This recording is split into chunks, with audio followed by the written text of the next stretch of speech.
attributes of life on Earth? What are the attributes of life that are most worthy of saving?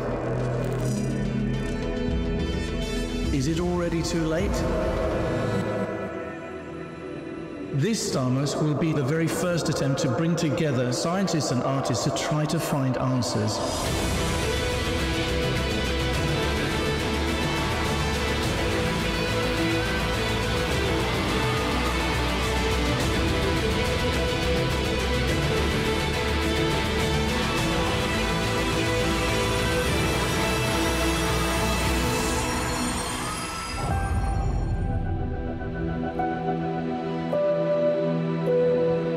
In 2024 in Bratislava, Slovakia.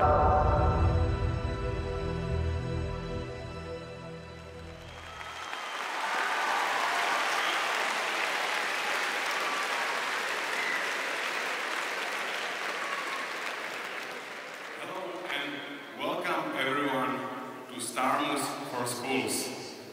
This event is part of the STARMUS Earth Festival, powered by ESET. We are very proud that this 7th edition of the festival is taking place in Slovakia, Bratislava. We would like to thank Bratislava region for offering their patronage over this event and also the other partners you can see on the screen behind me. Changing the world is surprisingly easy. 9 Nobel laureates came to Bratislava. It cannot be that hard. You might meet astronauts and find out they are ordinary people. And so are the rock stars we saw throughout the week. They are all just ordinary people, like you and me. Well, maybe they have a little bit extra of 2 ingredients, curiosity and perseverance. You need to have the appetite for wonder, and you have to have the stamina to follow your dreams. To inspire you, we have 4 great speakers, and the first one combines the marvelous of arts and science. And he is one of the main reasons we get to be here at STARMUS. Let me introduce you the founding father and great astrophysicist, Garrick Israelian. Please welcome him on stage.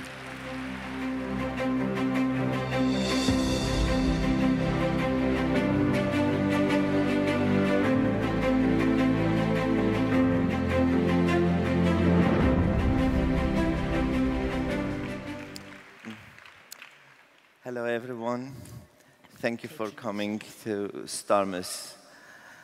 When I was asked to speak about why inspiration matters, and basically it's a question why STARMUS matters and why STARMUS can change something on this planet, and why are we doing this, and why STARMUS was created, and how it is related to inspiration.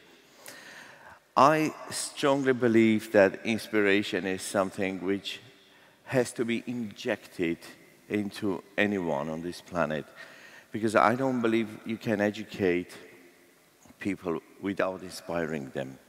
So when I am asked about, we have to change the educational system, we have to do this, we have to find better tools and algorithms so that kids can learn, and I always say the first thing that we need to do is to make sure that they are interested and they are inspired.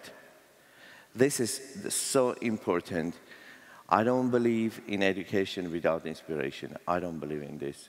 And I think it's the first thing that we have to make sure that all schools from kindergarten has to get.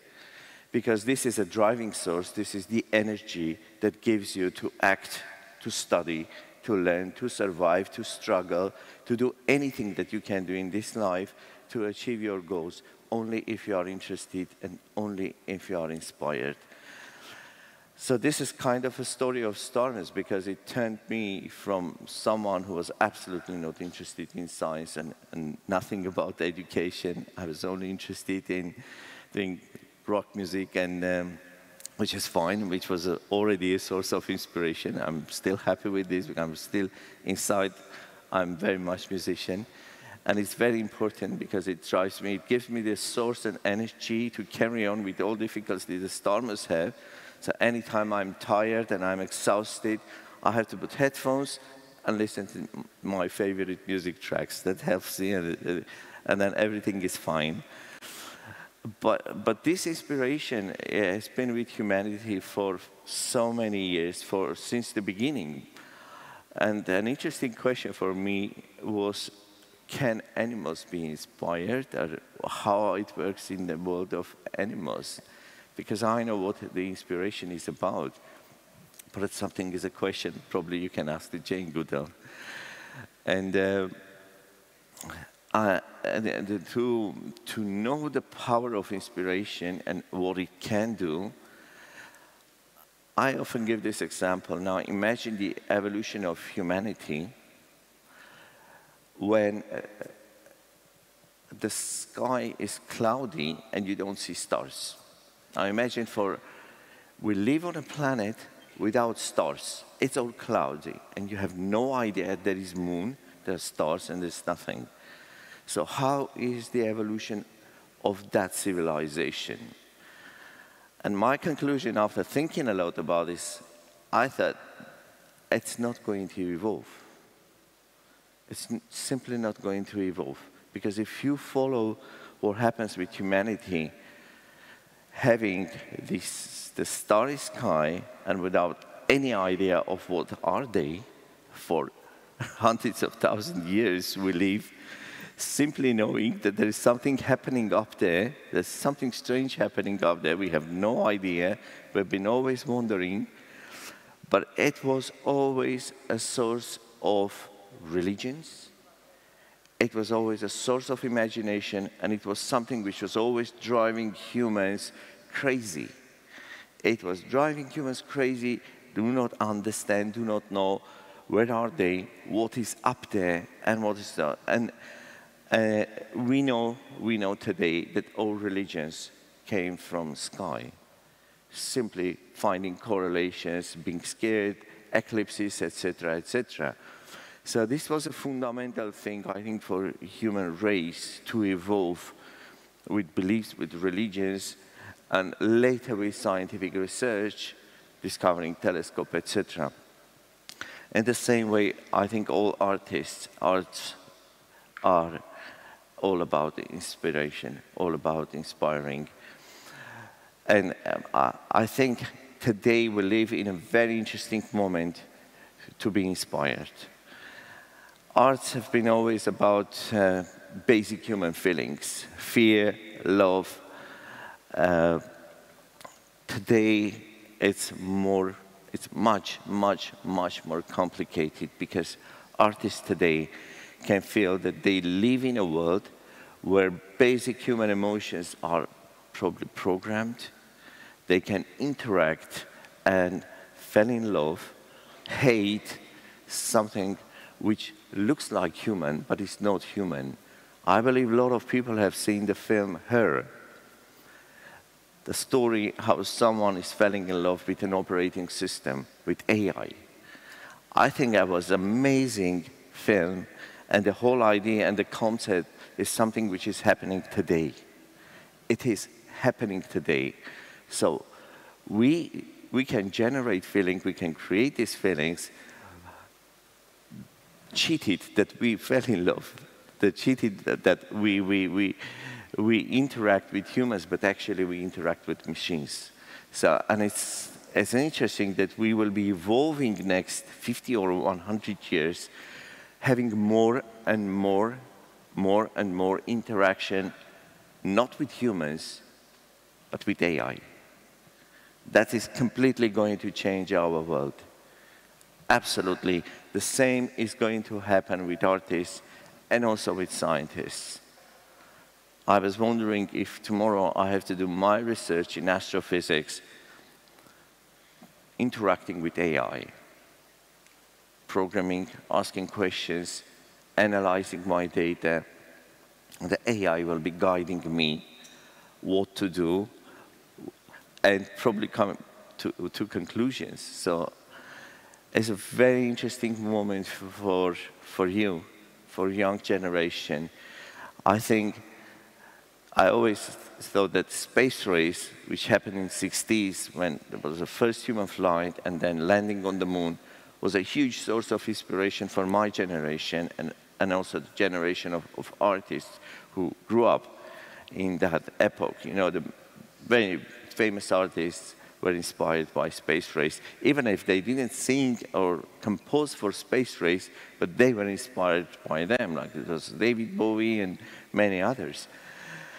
Now, today is a similar revolution, and I would say even stronger probably than space race, even stronger, because now it's obvious the AI is speeding up at a speed that you cannot imagine. It's much stronger than it was 20 years ago with information technologies and internet. In fact, all the bases that we have created in the last 20 years, so the internet, servers, etc., are simply to serve for this big change in our society, which AI is bringing now. So this was basically building this structure, the fundament, to come up with a new type of society. And I believe that now you have many more sources for your inspiration, because you will be having your AI assistants. You will be exploring much more, and probably there are going to be many more ways to learn, to study, to imagine, and different new types of jobs and new types of interactions will be happening during next decade. And we have the STARMUS Festival, which is trying to bring the brilliant minds on this planet, the most interesting personalities and in music and arts, creative people, to explain you and to give you these spikes, these seeds of inspiration that you will be using, you will be taking from our lecturers to find the algorithms, to write the algorithms you want to develop in your life to achieve your goals and to have an interesting life. So this is the most important thing, because you live for something interesting. You don't want to be bored in your office, or you want to have a creative life, and that's the most important thing for you. I think any scientist, any artist will tell you that they are happy. If you ask them, are you happy? The answer will be yes, because they live a creative life. They live a creative life. So I wish you all to look always a source of inspiration. If you haven't found it now, try to find it tomorrow. Always look for a source of inspiration through arts, music, painting, filmmaking, photography, science fiction. There's so many ways, so many interesting things, and try everything. So you basically have to go trying everything, and after you found something, look for another thing. After 1 year or a few months, all your life, you have to look for sources of inspiration. Then you will be enjoying the life. Thank you very much.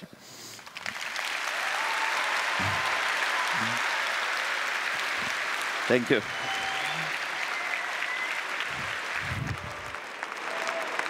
Thank you. It was great.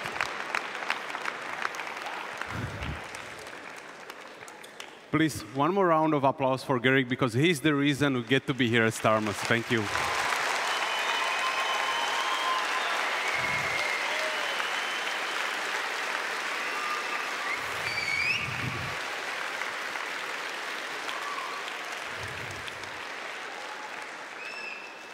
To be a good scientist, you need to be interested and persistent. But to be a good human, you also need to be kind. And there is no better person that combines these three qualities than Jane Goodall. Please welcome her with a warm applause.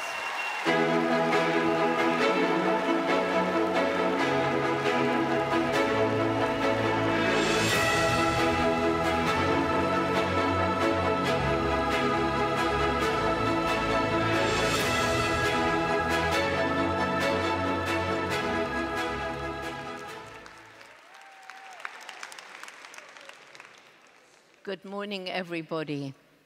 and I understand that you come from all over Slovakia. And I wish I could speak Slovak, but I can greet you in another language that I know very, very well. And I hope that you will understand the language, who makes it. It goes like this. It's a greeting.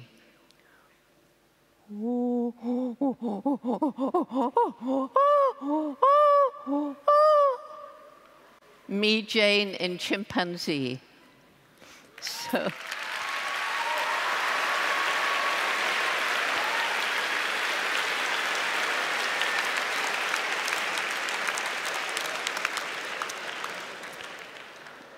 I think it's wonderful that the Green Foundation has helped to bring all of you here. And of course, I can't see you all because of the bright lights, but I know the place is full. And I'm really, really happy that you are able to come to this STARMUS Earth Festival, because it's a wonderful event with bringing scientists and artists together. And my job is to bring the voice of the animals into this gathering, not just people, but animals too. So it's music, human voices, and now I bring the animal. It all began for me when I was, I was born loving animals, right from the beginning. And apparently when I was 1.5, my mother says, I was watching earthworms, wondering how do they walk without legs.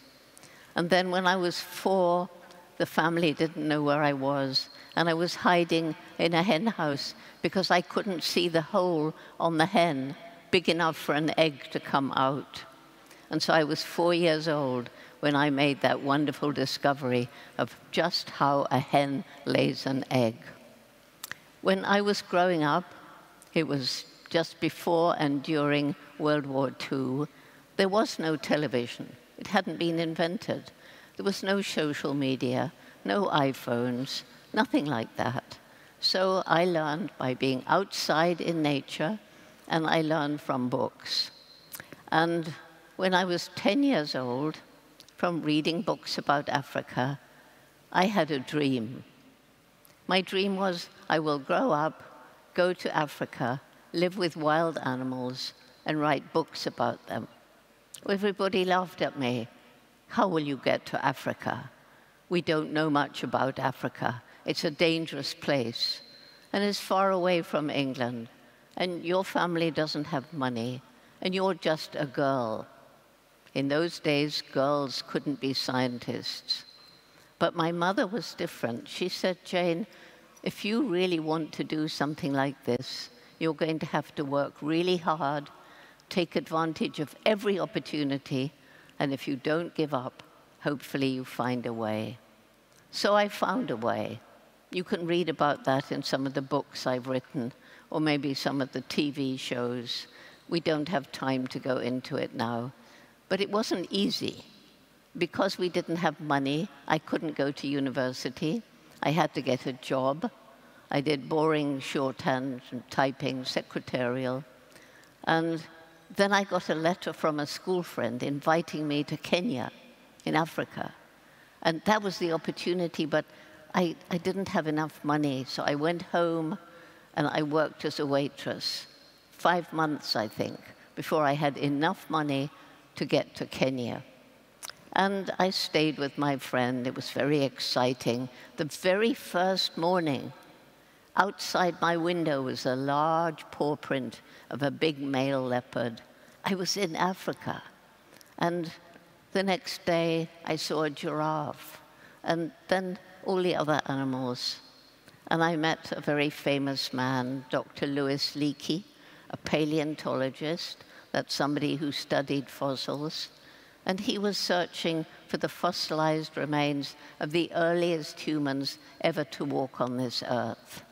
And he let me go with him on one of his expeditions. And that was the middle of the Serengeti Plains. All the animals were there then, the rhinos and the elephants and the lions and the antelopes and the giraffe, all of them. And one evening when I was out walking, I met a lion. Well, the lion actually was behind me. Something made me look back. And there was this young male lion. He was a bit further away than that screen, maybe as far as the side of the auditorium here. And I think he was curious, and he followed me at least the length of this whole auditorium, and then he disappeared. And that was when Louis Leakey decided I was the person he'd been looking for to go and study chimpanzees. Nobody had done it before. So what did I discover? I discovered how like us they are. When they're greeting, they kiss, embrace, hold hands. When one of them is frightened and wants reassurance, another will come and gently pat in reassurance. And when they want to share food, the begging one will hold a hand out, just like we might. And sadly, they also have a dark and aggressive side. They're capable of fighting, killing one another, and a kind of primitive war between neighboring social groups. But they also show love and compassion, just like us. We still have, don't we? We still have these two sides to our nature. We can be mean and aggressive and horrible, but we can also be kind and loving. And because our brain is so much more developed than that of even a chimpanzee, which is so like us, don't you think, all you young people, don't you think we can somehow find a way to push that aggressive side away and learn to live in peace and harmony with each other? Don't you think we can learn to use our clever brains at the same time as our human hearts? And the poets say that our hearts are all love and compassion. So I left studying the chimpanzees and the forest that I love so much because I discovered that right across Africa, chimpanzee numbers were dropping and forests were being destroyed. And you all know that we face the danger of climate change. And the forests store so much of that carbon dioxide from the atmosphere. They store it in their leaves and their trunks and in the ground. And of course, other ecosystems also store carbon dioxide, like the oceans. But forests, for me, are very, very special. I feel a spiritual connection with the natural world when I'm in a forest. And so I left the forest in order to try and do something to help. And that meant I began traveling around the world, talking to people about what was happening in Africa. And by doing that, I learned about what the rest of the world is doing. We're hurting the planet. And you all know that. Climate change, loss of the species, in the midst of the 6th great extinction. We're farming in a way using chemicals that's killing the soil, and it's killing the animals and plants around these areas where they're spraying pesticides and herbicides. We're doing so much more, and there are the wars and the conflicts and the violence. This planet is so beautiful, and I still remember, none of you will, but you take it for granted, people have walked on the moon. I couldn't believe it when I saw television of people actually walking on the moon. And now we've invented ways of taking photographs of Mars. It's even further away. And I still remember the wonderful photograph of planet Earth seen from space, this beautiful green and blue globe. And it's surrounded by the dark, cold vastness of outer space. That's our home. And we've got to start looking after it. And we've got to solve so many problems. And I stand here in front of all you young people, and I want to apologize for the generations that have gone ahead of you and left you to solve the mess that has been made. But fortunately, there are a lot of us, and many gathered here at STARMUS, who want to help. It was in 1991 that I was meeting young people, high school students, who were losing hope. I said, why are you angry? Or why are you depressed? Or why don't you care? And they all said, because you've harmed our future, and there's nothing we can do about it. We have harmed your future. We are still harming it. But it's not true that there's nothing that can be done. And that's why back in '91, I began a program for young people. It's called Roots and Shoots. And it began with 12 high school students. It's now in 70 countries around the world. It's growing right across Slovakia, thanks partly to the Green Foundation. And I just hope that many of you will learn about it and become inspired, because you know something? We're like a big family around the world, a family of young people who care about the future like you do. And when people say, oh, there's nothing we can do, that's not true. Do you know that every single day we live on this planet, all of us, we make some kind of impact? And we can choose, can't we, what kind of impact we make? What do we buy? Where did it come from? Did it harm the environment?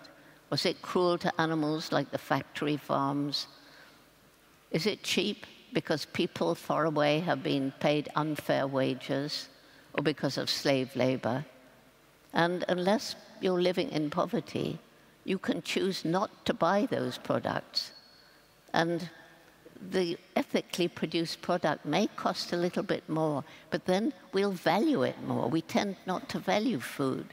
We tend to buy clothes and throw them away. I don't, but people do. And so if it costs a little bit more, we'll value it more and look after it better and waste less.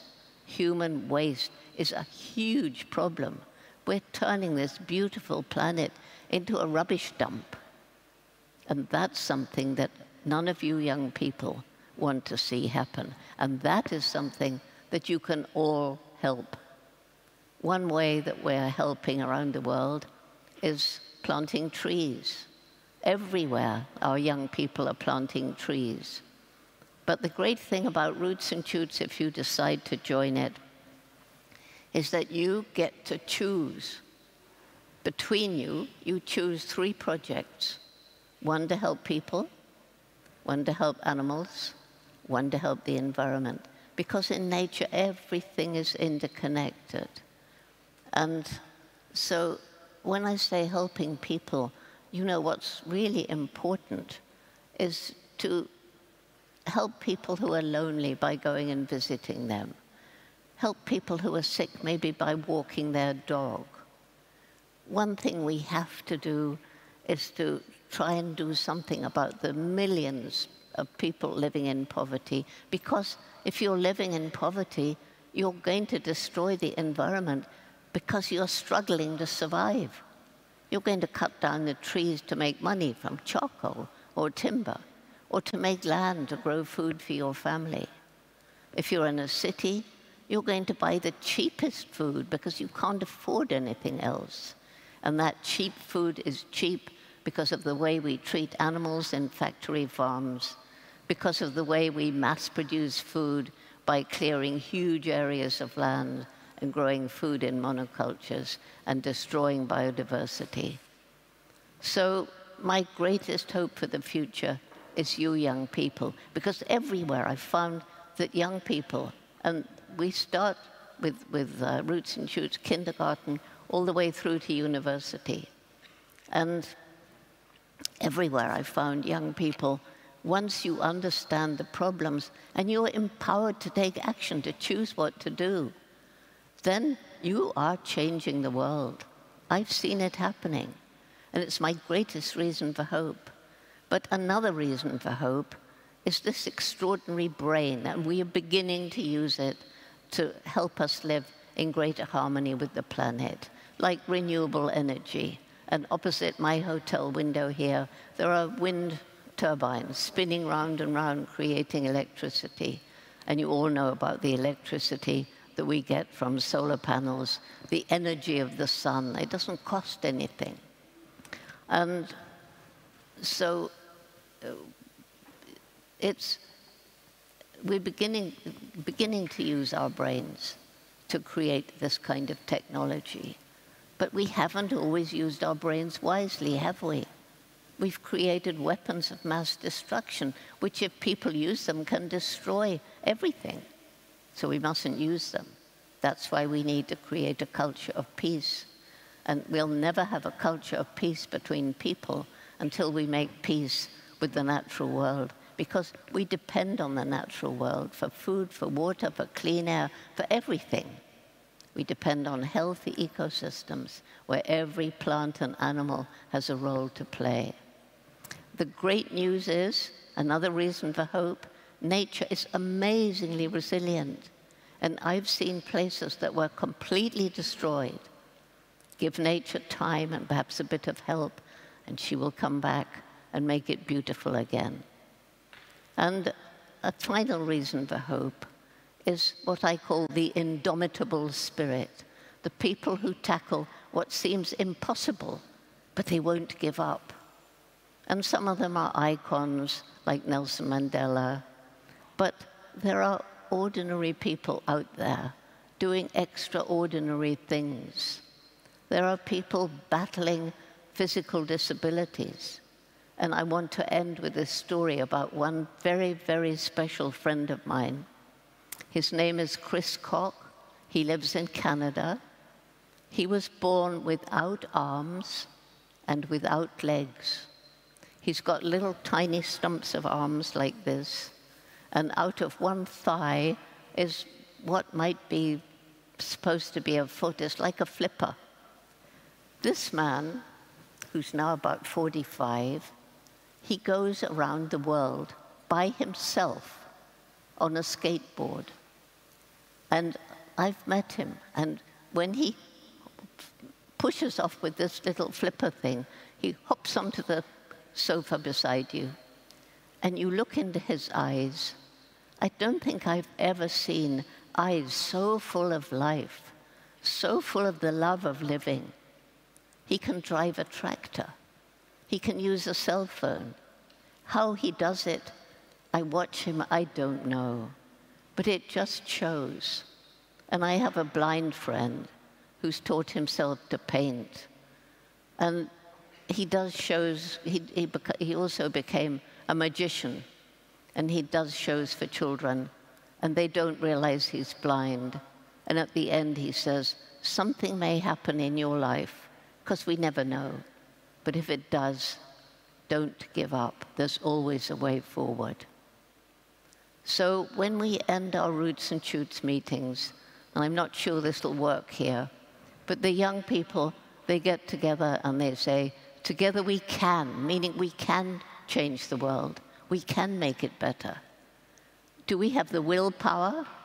Can we just tighten our belts and try and work a little harder to make this a better world?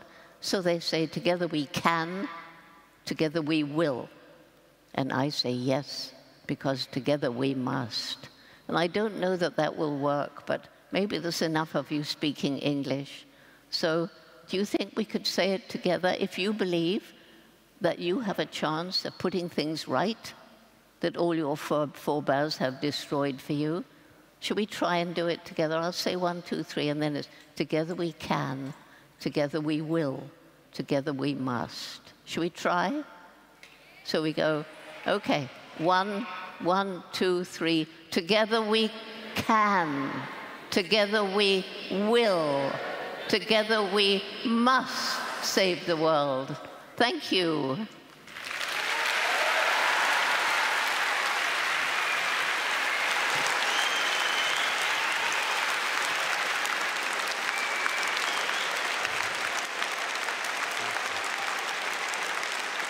Absolutely amazing.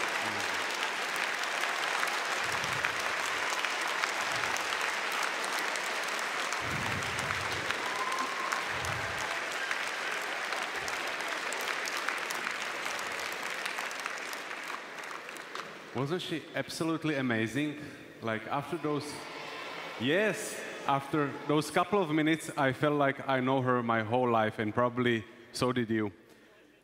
Now to something more serious. Nature can be both amazing but also dangerous. And so can be humans.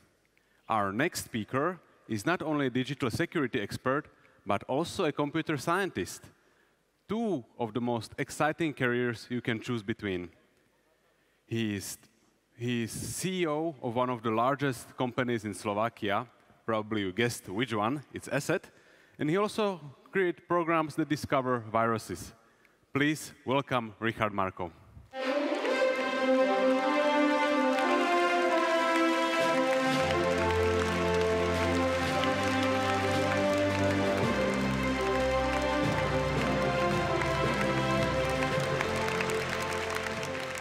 But before we start, one more thing to do.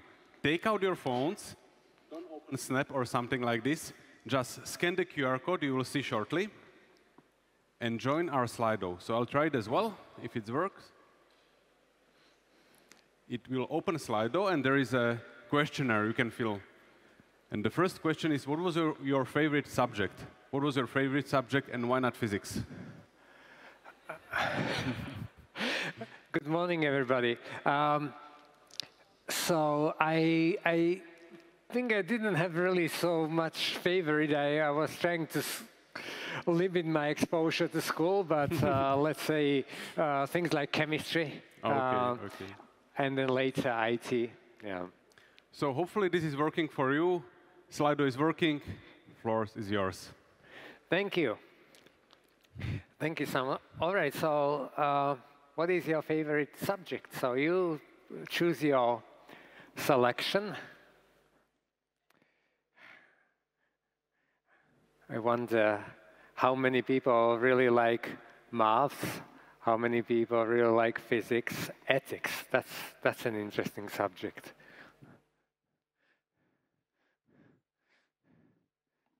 Voting goes on, right?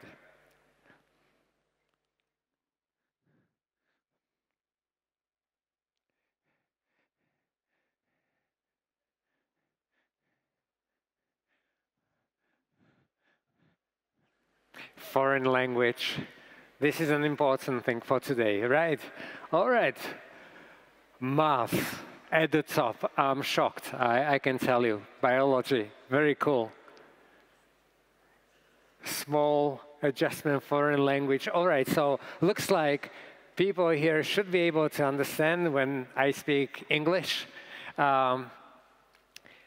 Beautiful.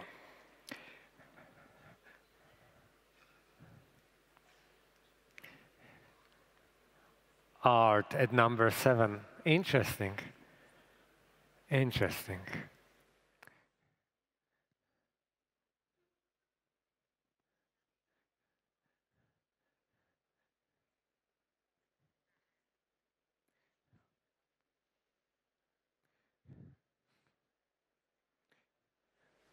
Okay, I think we can move forward. So math is the winner. I would never guess that that would be the result, but that will actually help me a little bit later. So what is your dream job? Pilot, doctor, actor, architect, teacher. That's cool. Pilot. CEO.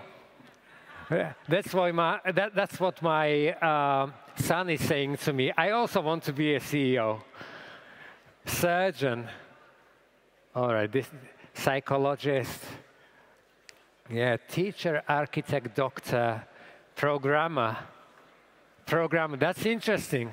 Sometimes I used to do programming coding, and sometimes people called me programmer, but I told them I'm not a programmer. Programmer, that, like programming is a kind of boring. You know, it's like to say that you just write words is about creativity. So I was always calling myself more like a developer, a coder, not a programmer. But really amazing. A lot of interest here. That's a good start. All right, so when I was a kid, I liked adventure. I liked to get lost. My parents didn't like it. So when one day I was returning from what was at that moment the biggest adventure of my life, because I joined a group of older children. I was maybe 5 years old, and we got on the tram and traveled to the other side of the town where I lived back then. And then we were climbing over fences, simply exploring. So when I was coming then in the evening back to my neighborhood, I met a lady, and the lady told me, well, your mother was looking for you all around the neighborhood. I knew this would have consequences, but I didn't care. Nothing beats like this feeling of adventure, of finding something new. It almost reminds me of our dog, Ebony. She always wants to chase runners and cyclists, and I'm mad at her, but nothing beats this feeling of curiosity, of something happening. So then later, I was interested in chemistry, or at least when something was burning, exploding. But step by step, I learned to understand what is behind that, like what are the elements that come into play. And for example, role of electricity. Like with electricity, you can generate hydrogen, and hydrogen is interesting, like it burns and it can explode and so on. This took me to electrics, and I'm still looking at with a small, simple device. It just contains several electronic components called crystal radio and a lot of wire. And with that, you can listen to radio for free. It's amazing that it actually works. So when I was around 11 years old, I met my first computer, and I was amazed. You press the button, and a letter appears on the screen. And then I found out I can actually write a simple code, and the computer will execute the code.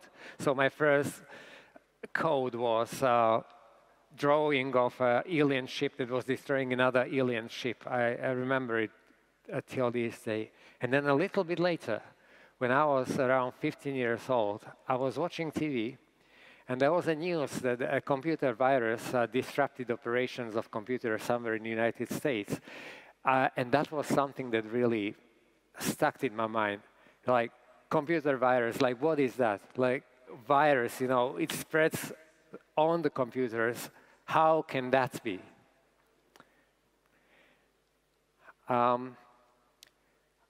Let's get to something more interesting. Well, I was not the only one who was surprised or interested in the topic of artificial life. Stephen Hawking, famous British physicist, said in 1994, I think computer viruses should count as life. I think it says something about human nature, that the only form of life we have created so far is purely destructive. I mean, well, that's maybe the only form of life we have created so far, but hopefully, and you can be a part of that, we might be able to create a new form of artificial life that will have different purposes and abilities than just being destructive. And now, getting to something more serious, and let me start with a joke. This is a very old joke, but you are young, so you probably don't know it, or you are not laughing, right? You either know it or you, well, the joke says, there are only 10 types of people in the world, those who understand binary and those who don't. Now, what is the pun? What is the trick? Well, the trick is that what we read as 10 is combination of 1 and 0. And 1 and 0 in binary means 2. So that's it. How does binary look like? So 0 and 1s. Computers are about zeros and ones. Many people say that doesn't help at all to understand computers, but in a way, it's true. This is a real binary code, real machine code. And not only machine code, it's a malicious code. It's coming directly from malware. And the name of the malware is Win32 Trojan Downloader Amadei A. Trojan Downloader is just a type of malware. It can be Trojan dropper, it can be Bacter, like dogs, cats in biology. Then Amadei is a name and A is a variant. Now, to understand what this means is difficult. If you are able to read this, then probably no point in listening to the rest of the presentation. But a few people would be able to read this, and even those people who can read the machine code usually don't work with binary like this.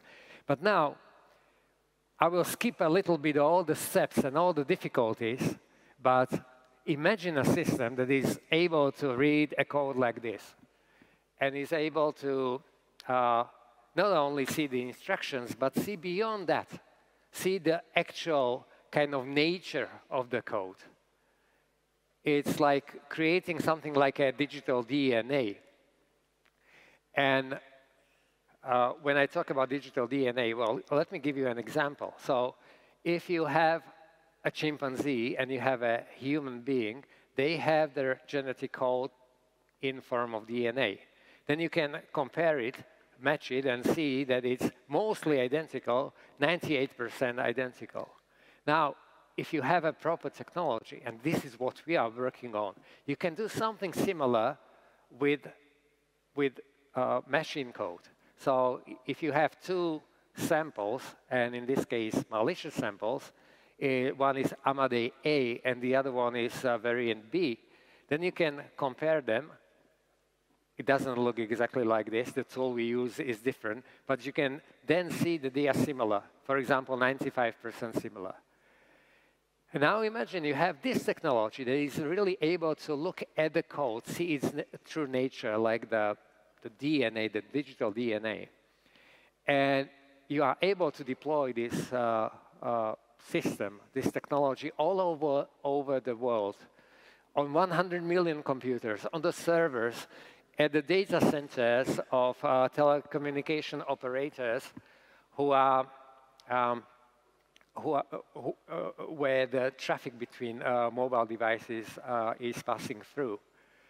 And imagine you have an ability to actually get information on what is going on there, like what is the result, all of those conversions of digital DNAs. What do you think would happen? What would happen is you would see a mess. Well, it depends what you call a mess, but really a huge number of things happening at the same time. There will be 500,000 malicious samples, new code malicious samples appearing every day. And you would see a kind of true nature of the digital world. You would keep your thumb on the pulse of the digital world with all the beauty, all the dangers that reside there. This is what we are doing in cybersecurity. Now, yeah, like you can, it's almost like Matrix if you know the film. So now you might think that to be a cybersecurity expert, or let's say to be involved in cybersecurity, you need to be a coder, a reverse engineer, or something like that. This is not really true. There are so many other professions that are needed. There might be lawyers, there are people involved in creation of visuals. So it's really an ecosystem that brings together great minds, and they together create a protection against threats. Now, what it takes to be a part of this, of course, creativity. But true creativity, creating new things, not just repeating what already exists, but true creativity. Then there is curiosity, of course. Curiosity, I started there, right? I like to explore. And what is perhaps the most important, passion.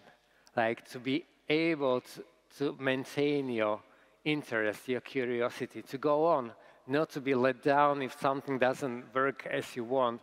One day is bad, the next one is going to be better.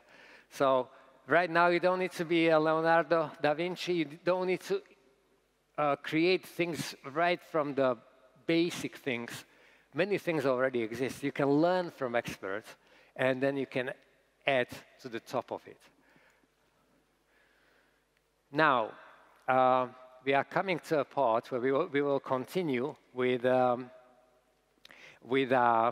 questionnaire, and we will try to find out whether you have what it takes to become a security ambassador.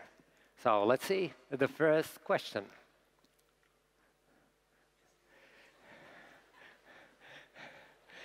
So this is an example of a text message. What is suspicious about this text message?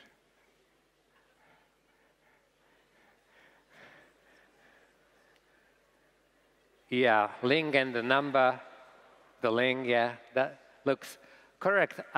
So in general, when you see a message that is trying to put some urgency on you, that is kind of trying to achieve that you click on it, and the language might be a little bit wrong, you see a link that doesn't make sense, then this is suspicious. In general, you better not doing. Let's go further. The next question, which password is the strongest? Well, good. Like this is, you know the basic stuff, I would say. Of course, you shouldn't tell the password to anyone. You shouldn't say, like, look at my strong password. But you are right, like combination of letters, different cases, and numbers and symbols. And ideally, making it longer than 8 characters is a good start. The next one, out of this data, which should you never share? Okay. Okay, so ID, password, number. Sounds good, completely good. I would never share my telephone number. Like, of course, you can share it with your friends. Anything you can share with people you trust and that you identify, that you know you are talking to them, not to someone who is just trying to behave they are them. But yeah, like your name is usually not such a big secret, but other information, you better be careful. Yeah. Okay, let's continue. Look at these headlines. Which one of them is a hoax? Right, so one is about flower butts, the other one is about Sydney Opera. So you are right. The hoax is the first one. Again, like the sense of urgency, the sense of like something unusual and so on. That's a typical behavior of hoax messages. All right, let's see the next one. So this is not ebony, but do you think this image is real? Well, you are good. You are really good. Like, no, you see, there is something like a bone which doesn't look very natural, then in a position that doesn't look very natural. Not real. Next picture. What about this picture? Good, yeah. Like, there is nothing obviously suspicious, so very likely this is a real picture. What about this one? This is more tricky. All right, good. I mean, like, you are really good in this. You see, it looks almost good. There is a mess on the table. Maybe for you, this is like normal thing, or for me, and so on. But you see the like microscope, for example, in a very unusual position. So yeah, this is not real. Next one. Yeah, what about this? Good. All right, cool. I think we can go directly to the next one. This is likely real. And what about this? All right, I can tell you this picture was created by IA saying, like, create a picture of Richard Marko. Well, so if you think it looks like me, then this is real, but it's not. Well, yeah. So you were in pictures. You were really good, and I think you are now our security ambassadors. Yeah, it takes a little bit of more practice and experience to learn more, but it's really cool. So, thank you very much. Stay focused. A lot of passion and curiosity, and stay safe. Thank you very much.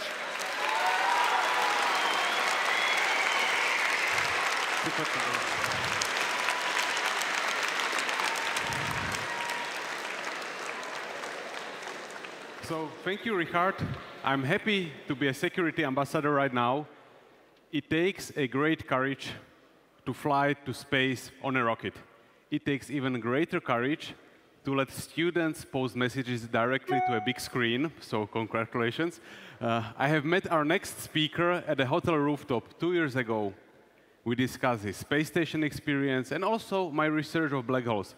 And I was amazed that he was actually interested in what I do and asked me questions. Do something that you find amazing, and astronauts will be interested in your work as well. And now I will ask you the opposite of what you are used to. Please look at the screen.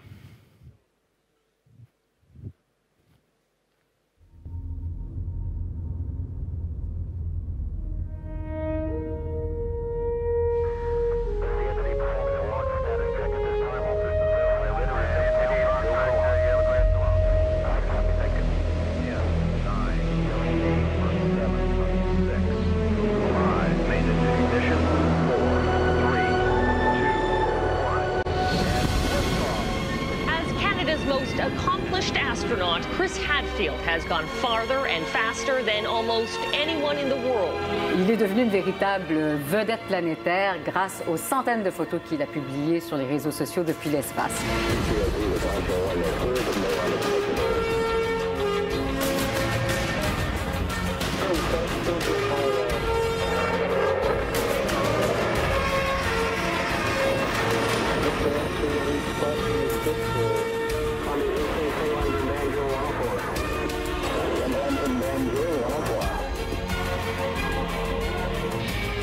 Okay, now one towards the end.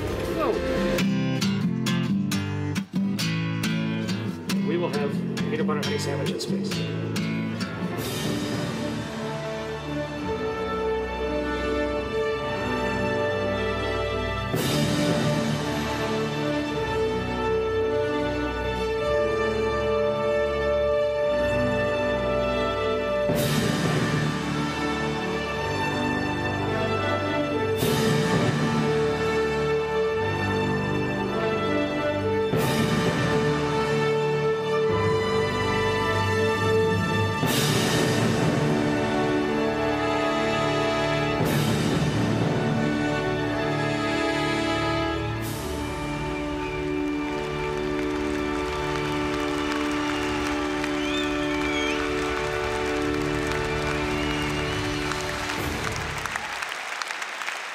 Dobry dzień. Good morning. This is who I dreamed of being. Jane talked about dreaming of someday going to a place that she'd never been and turning herself into someone who could see the world differently. I was the same. I wanted always to maybe have a chance to fly in space. But I was just a kid from Canada, where we didn't have NASA and we didn't have astronauts and we didn't have a space program. But I was inspired by all kinds of ideas. I was reading comic books, dreaming about maybe someday having a chance to put on a spacesuit like that. I wanted to wear boots like that and have a helmet and have a ray gun. Who doesn't want a ray gun when you're a little bit kid? But I didn't see any link between the reality of what I was and the dreams of who I wanted to be, like the captain of a starship. until, for the very first time, it went from being a fantasy and science fiction to being real. When I was just learning to walk, the very first human being flew in space, Yuri Gagarin. And just a month later, Al Shepard, Al's that guy in the top left there, Al Shepard flew in space. And so from the time that I was learning to walk until I got to be about 10 years old, this was going on. From comic books and Star Trek to people really starting to fly in space. And what really got my attention was when the first people walked on the moon. I just thought, this is the coolest thing ever. Of all the, and I don't know what you are dreaming of for your life. When you're just by yourself and you think, boy, if my life goes perfectly, what might happen in my life? And for me, I'd been dreaming about it, but suddenly people were traveling to the moon, and it was like what used to just be pretend was now a choice. And it wasn't done by magical people. It was done by these three guys. That's Neil and Mike, and that's Buzz. Neil and Mike and Buzz. And look at them. They are not anything special. I mean, they look boring. Just three average guys. But somehow, they turned themselves into somebody who could fly a spaceship and land it on the moon and safely come back again. And so I was thinking, if they could do it, then why couldn't I do it? So I started changing who I was at 10 years old. I thought, they train underwater, so I should learn to swim and scuba dive. They fly spaceships, so I need to learn to become a pilot. When I was 15 years old, I learned to fly gliders, and 16, I learned to fly powered airplanes. And I got an engineering degree, and I went to university. I went to the military university in Canada. I married my high school sweetheart. I became an F-18 pilot, the same airplane that Tom Cruise pretended to fly in Maverick. And it was in the Cold War. I defended Canada against Soviet bombers during the height of the Cold War. And so my life was moving forwards, but I was still dreaming and hoping that someday I could fly in space.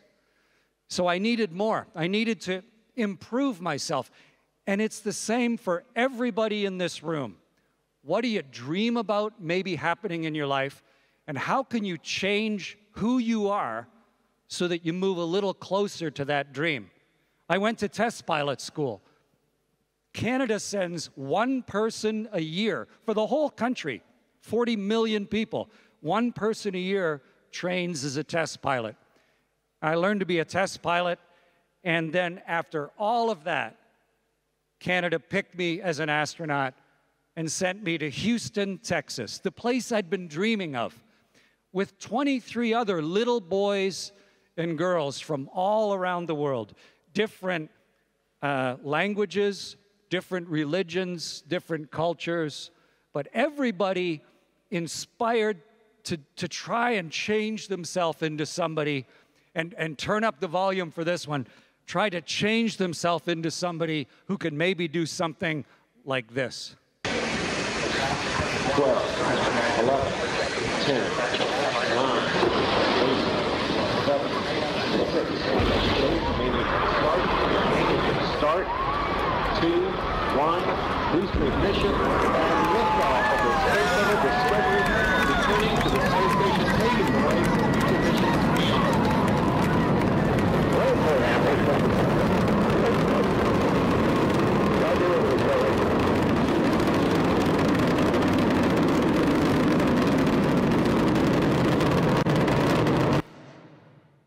It's louder than that.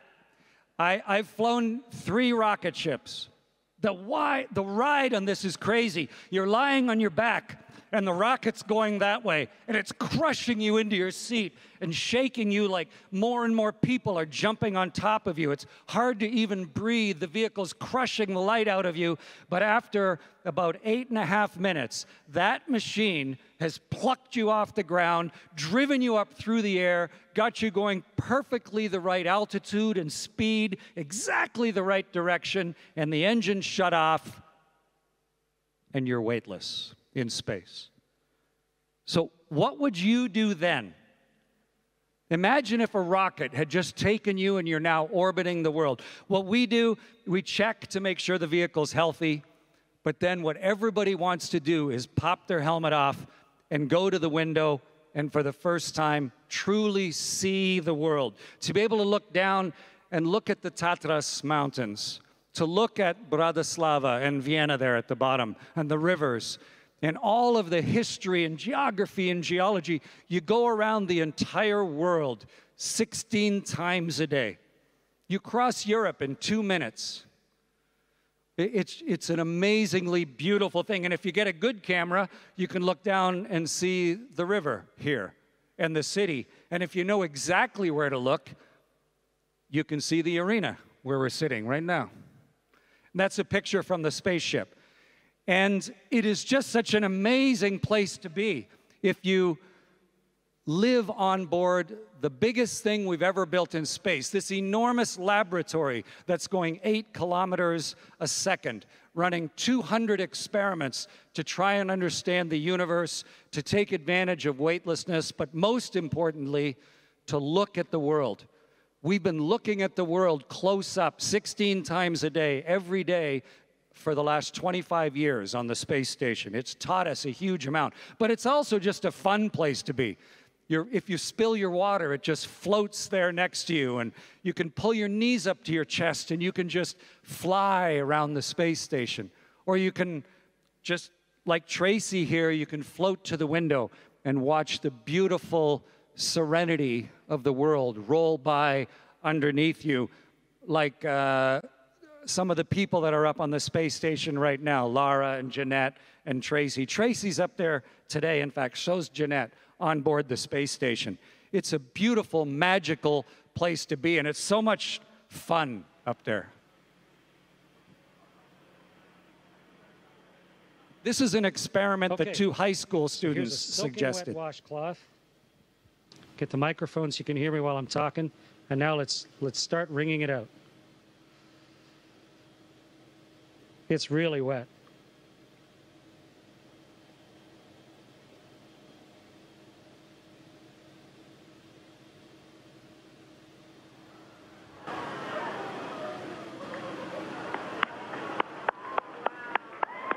It's becoming a tube of water.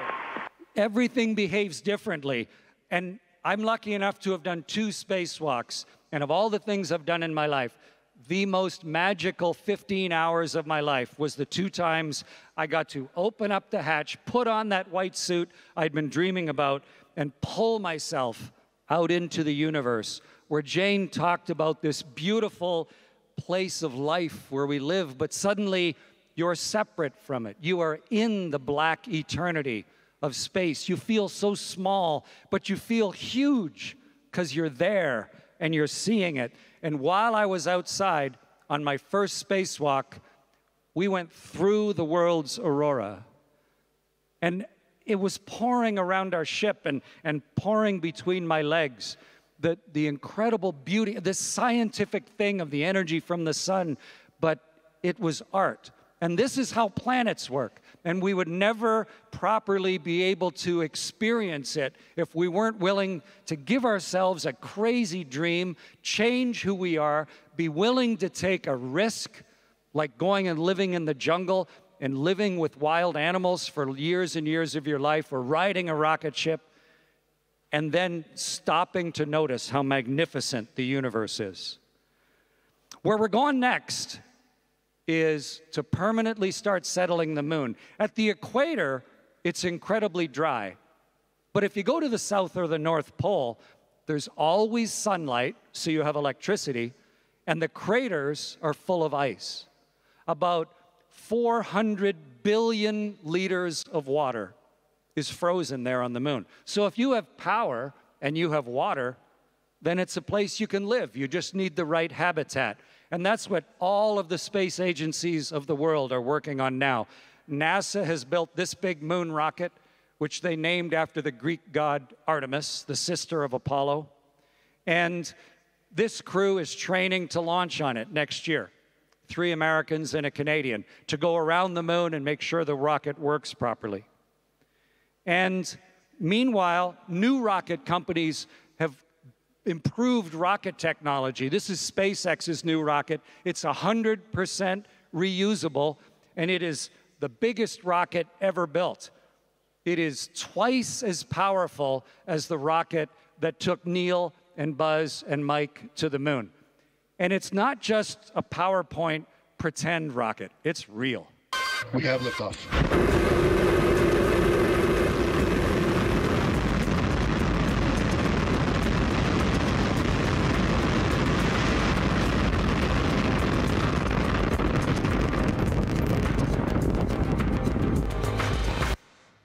And this is the rocket that is radically changing everything. It's so much cheaper, it's reusable, and this is the rocket that NASA wants to use to build a human outpost, our first settlement, somewhere beyond the space station on the surface of the moon. You are so lucky.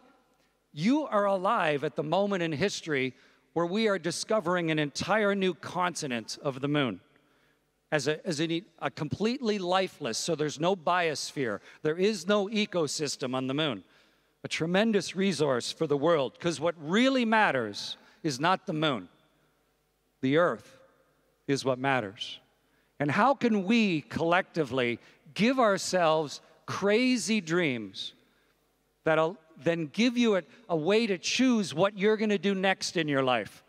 How are you going to choose a book to read, or what show to watch, or what course to take, or how are you going to deliberately every single day turn yourself into the person that can do all the things that we need to do in order to make this spaceship sustainable with a crew of 10 billion crew members on board? All right, I'm just about done. I'll bring us back to Earth. On my 3rd space flight, I was the pilot of a Russian rocket ship, the Soyuz. And that's myself and Roman and Tom. And this is what it looks like out the window when you're coming back into the Earth's atmosphere. Those are pieces of the ship going by as the air slows you down and you're crushed in your chair. And then finally, when the air has slowed you down enough, a parachute opens. Watch how hard we hit the world.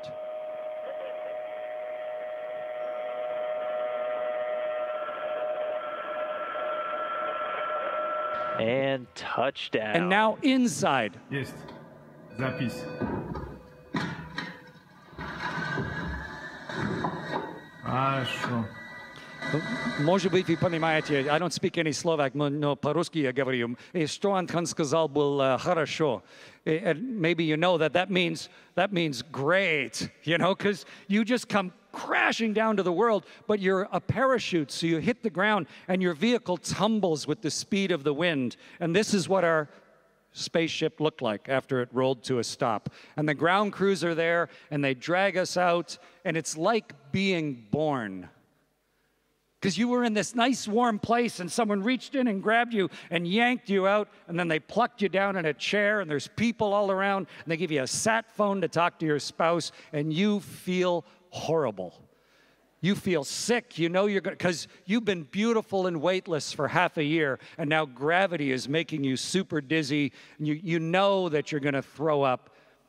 But what would you do if you had worked your life towards something you dream of, and you had finally completed it, and you'd done it to the best of your ability? What I did is I stuck my thumb up in the air and said, I know I'm going to throw up, but so what? I feel magnificent. And I just wish that little boy could have been there to meet me when I landed, so I could have told him what it was like. He's the one who dreamed of it. He's still that little boy inside me. He's the one I need to thank, because he's the one who said, you get one life.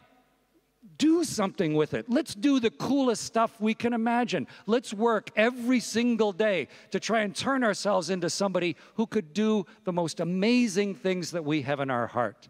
And I just wanted to leave you by saying, take the time to notice. Nobody else has to care, but take the time to notice what you dream of. What's exciting to you? What do you hope can happen in your life? And then use that in order to choose what you're going to do next.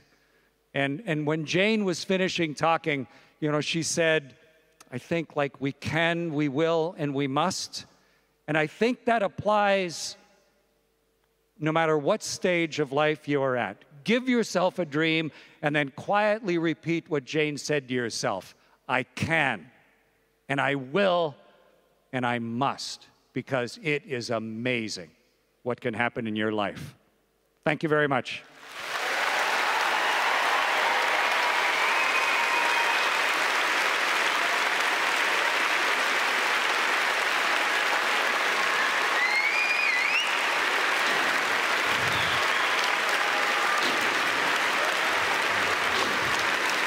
Amazing. Very inspiring. You've done this before, right?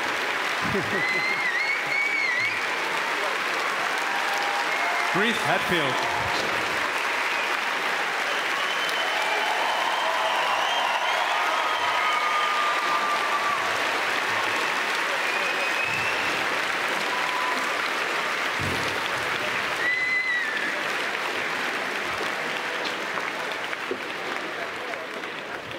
Now, that was something, wasn't it?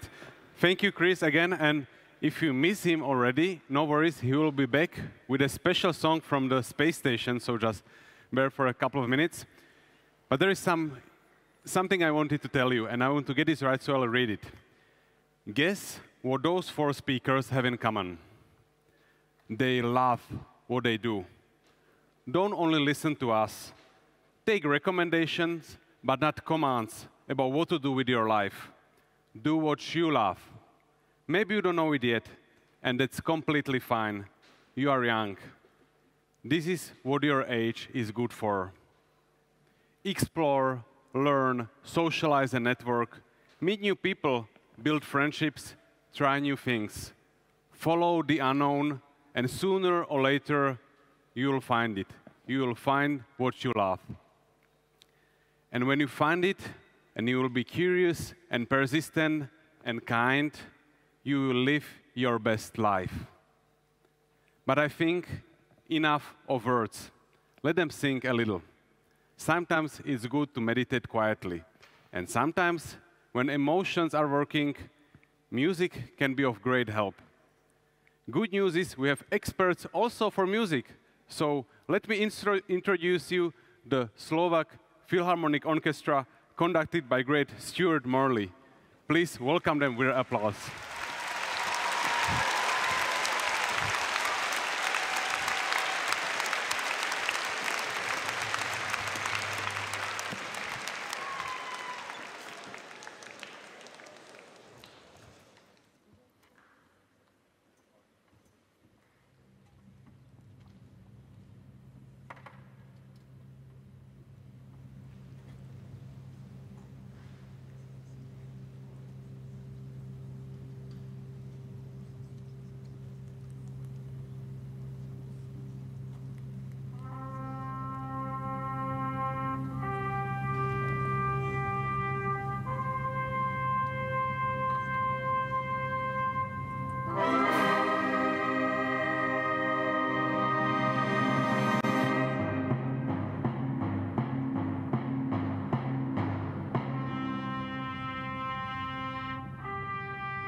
Good morning, everybody. Hello. Thank you.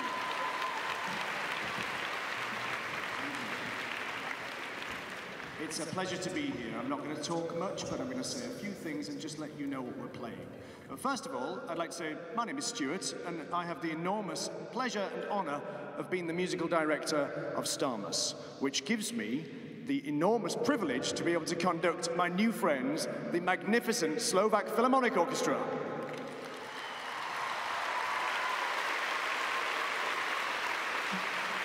So that first piece we played, we're just going to play you a few bits of music this morning, which all have some kind of relationship with space, which is part of what's STARMUS, stars and music. That's where the name comes from. So we're just going to give you a few bits of music this morning, all quite short, which I hope that you'll enjoy listening to. So that was a piece called Also sprach Zarathustra by Richard Strauss. And it was used in a very iconic space movie called 2001 Space Odyssey, and that was released in 1968. Okay, so we have our next piece is also based on space, and space and the planets have inspired many, many, many wonderful pieces of music, but a lot of them were also inspired by the next piece that we're about to play. So this was written many years ago by a gentleman called Gustav Holst, and it's a suite of pieces of orchestral music called The Planets. And we're now going to perform for you Jupiter, which is about being happy. So hopefully it will make you happy. Here is Jupiter from Gustav Holst's The Planets.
Thank you. That's such a wonderful piece of music. I hope you enjoyed it. It was played so beautifully by my friends behind me. Listening to Chris's talk, it made me think of me talking to my teacher when I was 15 years old, and I thought I really want to be a conductor. And he said, "You'll get to conduct lots of orchestras." And I said, "Even if I just get to do it once, I would be very happy." And looking back 30 years, I can say that I am very happy to be able to conduct orchestras. It's a wonderful, wonderful privilege. So, our next piece is written by a member of the STARMUS family. He was here last night, actually, but he's a wonderful prog rock pop pianist called Rick Wakeman. And Rick, I saw him this morning at breakfast, and he's just on his way back to England now. But it gives me great privilege to welcome a very special guest in a second to the stage who's going to play this piece. And this piece is called STARMUS, and it was written for the very first STARMUS. And we've played it every time since. So it's performed every year, and we're going to play it for you this morning. Now, I've got a little challenge for you in this piece here. And I'm just going to ask, William, could you just hold up your horn for us, please? So there's William. Everyone say, "Hello, William." There we go. Now, William's got a little feature in this. It's a very sort of beautiful little bit that fits in between the wonderful piano that you're about to hear as well. So try and listen out and see if you can hear William's interjections as well to the theme. But please welcome to the stage, a very warm welcome to Leia Tomaszykova.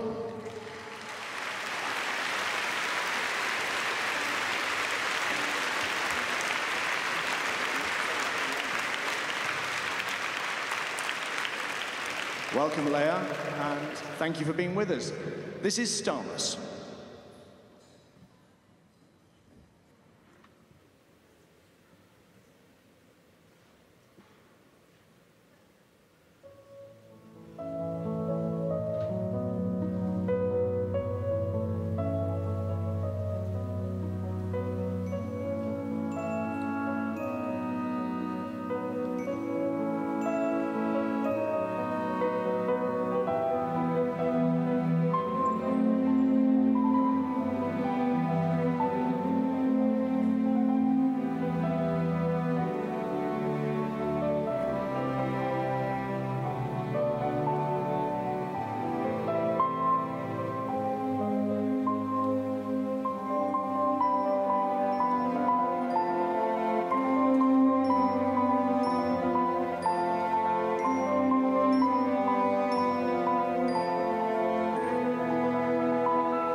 Thank you, Leila. Thank you. Well, the next piece we're going to play for you is also composed by a member of the STARMUS family. And it's based on, the piece that we're going to play is a selection of themes from a film by Chris Nolan from his mind-blowing movie, Interstellar. Now, Interstellar is based on true scientific concepts. And Professor Kip Thorne, who is also here in Bratislava this week with us, is another member of the STARMUS family. He was the science consultant on that movie. So STARMUS is very much attached to this film and to this composer. We hope you enjoy it. This is the themes from Interstellar.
Thank you. Well, hope you enjoyed that. Such a mind-blowing movie. Okay, well, you've met our next guest performer already. It gives me enormous pleasure to welcome back to the stage Colonel Chris Hadfield, who is going to sing for you David Bowie's Space Oddity, which he sang on the International Space Station. Chris Hadfield.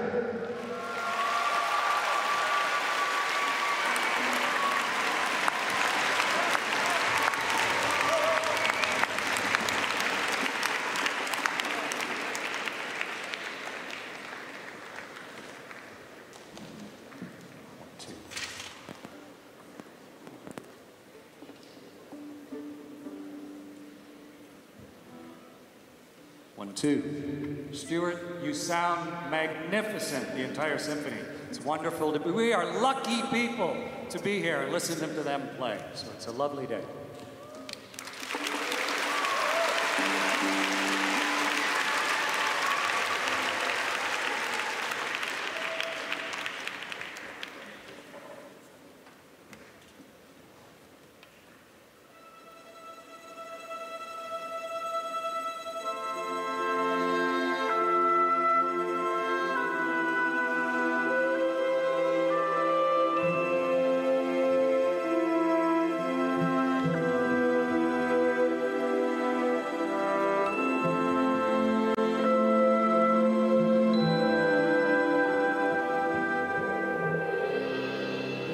Control to Major Tom. Ground control to Major Tom. Lock your Soyuz hatch and put your helmet on. Ground control to Major Tom. Commencing countdown, engines on. Detach from station and may God's love be with you.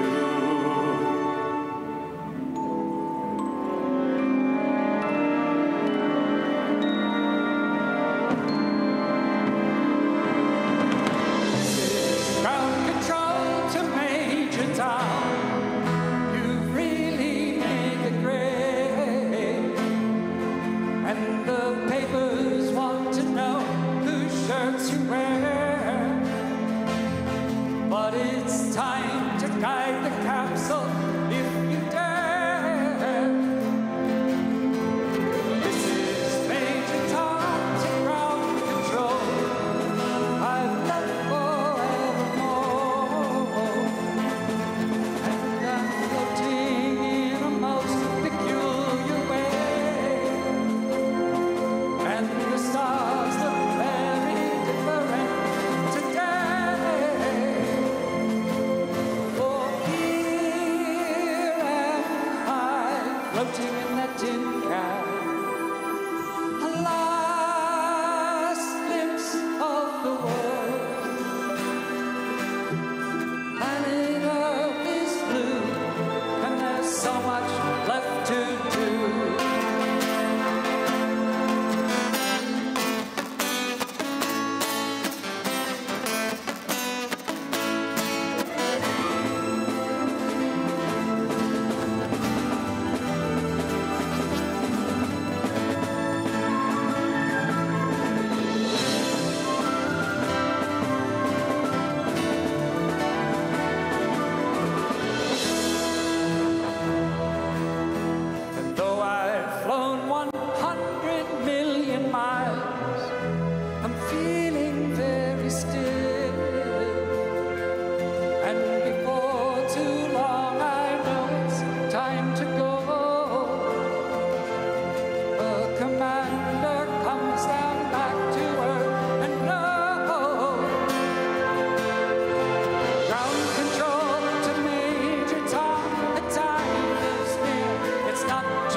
ground control to Major Tom. Ground control to Major Tom.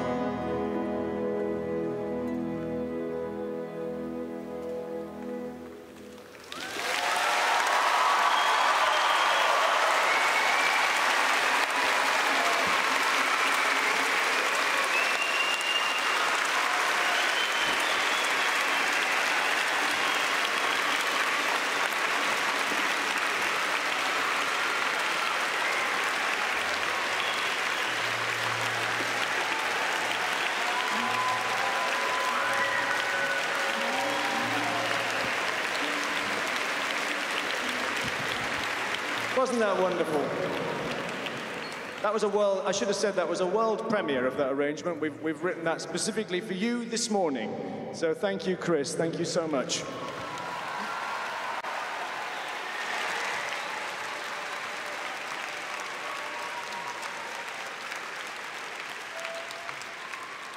And I have to say, I've never conducted an astronaut before.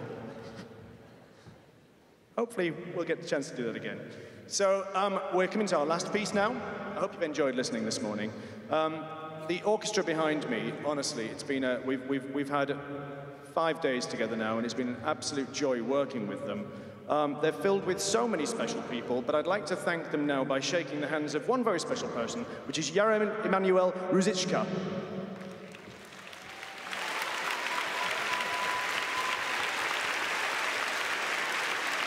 Jaromír Emanuel is the leader of the orchestra, so I thank him on behalf of the whole orchestra. So thank you, thank you.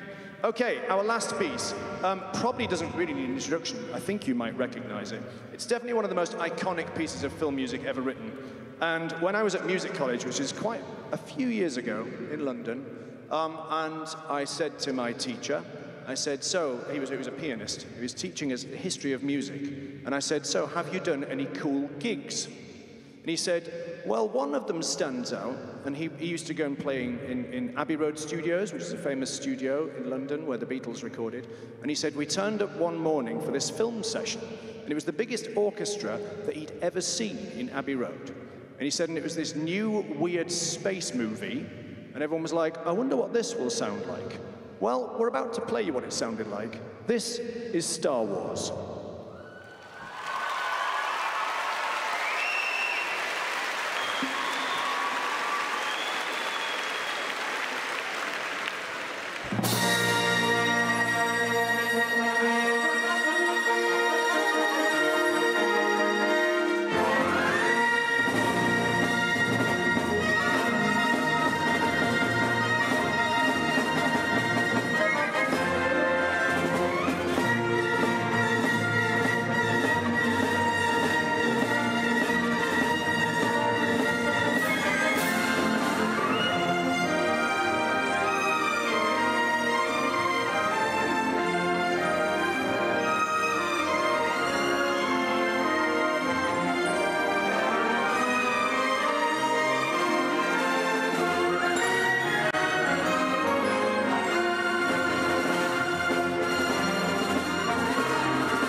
Thank you, everybody. I hope you enjoyed that. It's very nice to meet you all. Thank you, Bratislava.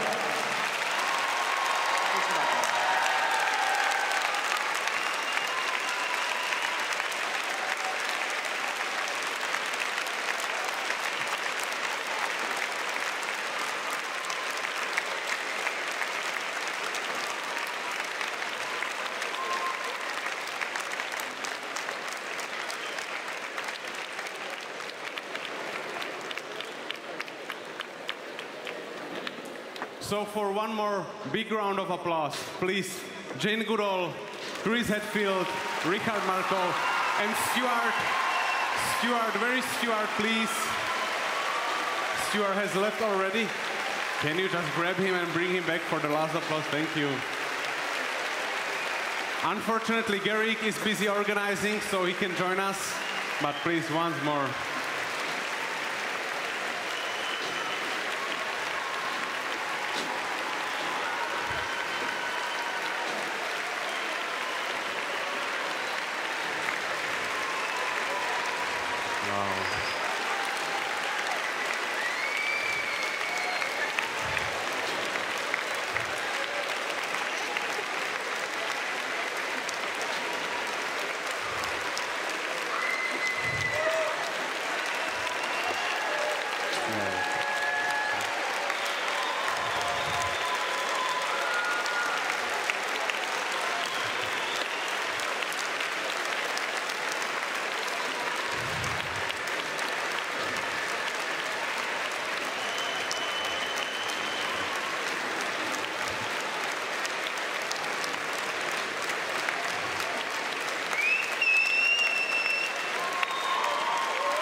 So thank you everyone for coming, and hopefully see you next time, maybe here and maybe on the space station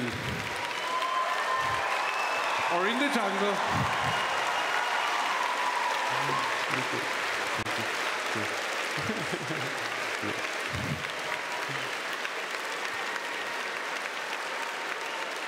Thank you.